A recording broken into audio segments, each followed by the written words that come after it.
एक delivery boy की आप बीती। मैं ज़्यादातर शाम की शिफ्ट करता हूँ। उस दिन रात करीब 9 बजे आखिरी ऑर्डर उठाया।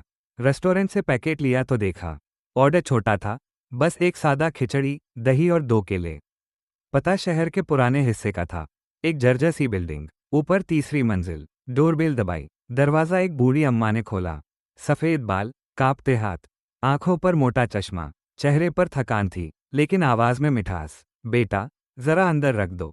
हाथ कांपते हैं। मैं खाना टेबल पर रखकर मुड़ा ही था कि उन्होंने पूछा, 2 मिनट बैठोगे? अकेले खाना अच्छा नहीं लगता।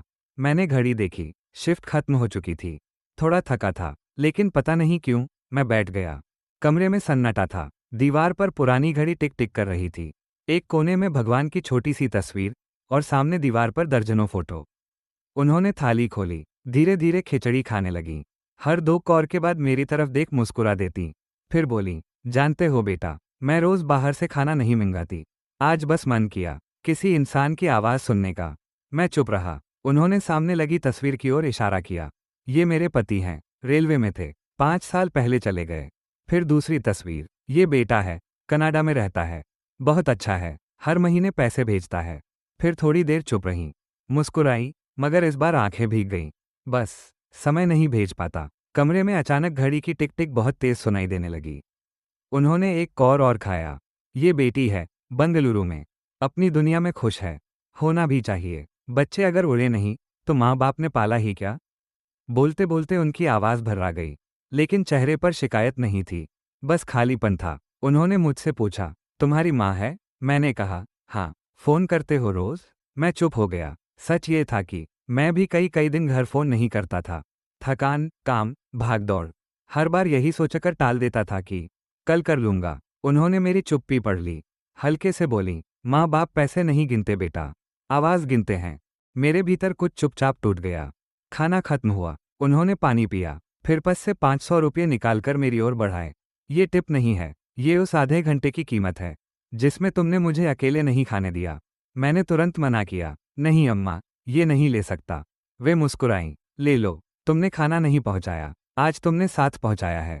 मैंने पैसे ले लिए, लेकिन जेब में नहीं रखे, हाथ में ही पकड़े रहा। जाते जाते उन्होंने कहा, और हाँ, आज घर जाकर माँ को फ़ोन ज़रूर करना। उस रात मैंने बिल्डिंग के नीचे बाइक स्टार्ट नहीं की। पहले माँ को फ़ोन लगाया। उधर से आवाज़ आई, आज अचानक? सब ठीक है ना? बस इतना सुनते ही गला भर आया। मैंने कहा, हाँ माँ, बस आपकी आवाज़ सुननी थी। उधर कुछ सेकंड खामोशी रही। फिर माँ बोली, खाना खाया? और मैं सड़क किनारे खड़ा रो पड़ा। उस रात के बाद मैं रोज़ माँ को फ़ोन करने लगा, और सिर्फ माँ को नहीं। हर डिलीवरी अब मेरे लिए सिर्फ ऑर्डर नहीं रही। किसी घर में दवा जाती है, किसी घर में अकेलापन, किसी घर में इंतज़ार, किसी घर में बस एक आवाज़ की ज़रूरत होती है। मैं अब दरवाज़ा खुलने पर जल्दी नहीं करता। चेहरा देखता हूँ, आवाज़ सुनता हूँ, कभी पूछ लेता हूँ, और सब ठीक? ज़्यादातर लोग बस हाँ कहते हैं। कुछ लोग मुस्कुरा देते हैं, और कुछ के चेहरे बता देते हैं कि उन्होंने पूरे दिन किसी से बात नहीं की। 2 महीने बाद उसी पते पर फिर ऑर्डर आया। मैं भागकर गया। दरवाज़ा किसी और ने खोला। पड़ोस वाली आंटी थी। धीरे से बोली, अम्मा पिछले हफ्ते चली गईं। कुछ सेकंड तक मैं दरवाजे पर खड़ा रहा। हाथ खाली थे, लेकिन भीतर कुछ भारी गिर चुका था। उन्होंने अंदर से एक छोटा लिफाफा लाकर दिया। तुम्हारे लिए छोड़ गई थी। हाथ कांपते हुए खोला। अंदर 500 रुपये थे, और एक छोटी सी पर्ची। उस पर लिखा था, बेटा, अगर ये पढ़ रहे हो, तो मैं जा चुकी हूँ। धन्यवाद उस रात मेरे साथ खाना खाने के लिए। तुमने मुझे खाना नहीं, सम्मान दिया। और हाँ, माँ को फ़ोन करते रहना। अम्मा, आज भी वो 500 रुपये मेरे बैग के अंदर वाली जेब में रखे हैं। खर्च नहीं किए क्योंकि उस रात पहली बार समझ आया, हर दरवाजे के पीछे सिर्फ एक ग्राहक नहीं होता। कभी एक माँ होती है, कभी एक इंतज़ार, कभी एक आखिरी बातचीत। हम सब अपनी अपनी भूख लेकर जी रहे हैं। किसी को रोटी चाहिए, किसी को दवा, और किसी को बस 2 मिनट साथ। इंसान को हमेशा पैसे की नहीं, कभी कभी बस मौजूदगी की डिलीवरी चाहिए। आपको ये कहानी कैसी लगी?